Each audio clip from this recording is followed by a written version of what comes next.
En France, on adore les grands mots qui claquent, la loi, le décret, l'arrêté, enfin des mots qui font leur effet quoi.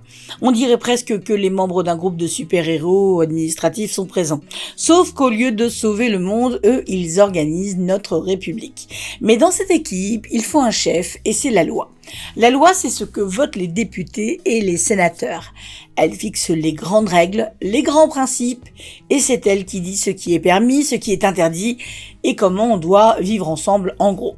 Le décret, lui, il arrive juste après. C'est un peu le mode d'emploi de la loi.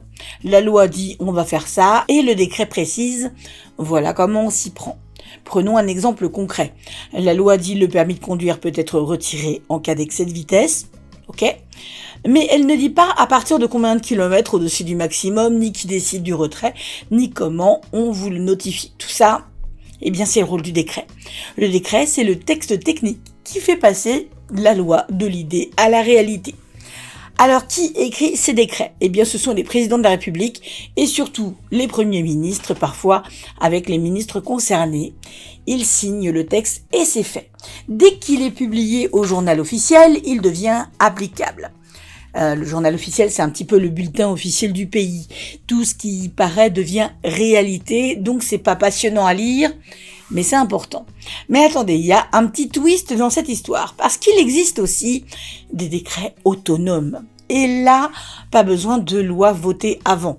La Constitution donne au président de la République et au gouvernement le droit de prendre certaines décisions par décret directement, sans passer par le Parlement. Autrement dit, parfois, le président ou le premier ministre peuvent dire « on applique cette règle » sans avoir à demander l'avis des députés et des sénateurs. Ces décrets autonomes concernent les domaines dits réglementaires, c'est-à-dire tout ce qui ne relève pas de la loi. C'est une manière de faire tourner la machine de l'État sans que tout se passe par un long débat parlementaire. Alors oui, un décret, c'est un texte un petit peu moins médiatique qu'une loi. Mais sans lui, rien ne fonctionnerait. C'est grâce au décret que les lois prennent vie, que les administrations appliquent les règles et que les citoyens savent ce qu'ils doivent faire concrètement.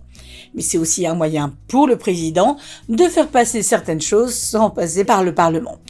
Alors la prochaine fois vous entendez, c'est prévu par décret, souvenez-vous que ce n'est pas une simple phrase d'autorité, c'est un texte officiel signé tout en haut et publié au journal officiel qui fait tourner la grande machine de la République avec le Parlement ou sans le Parlement.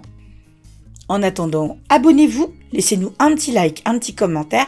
Si le cœur vous en dit, allez voir notre Tipeee.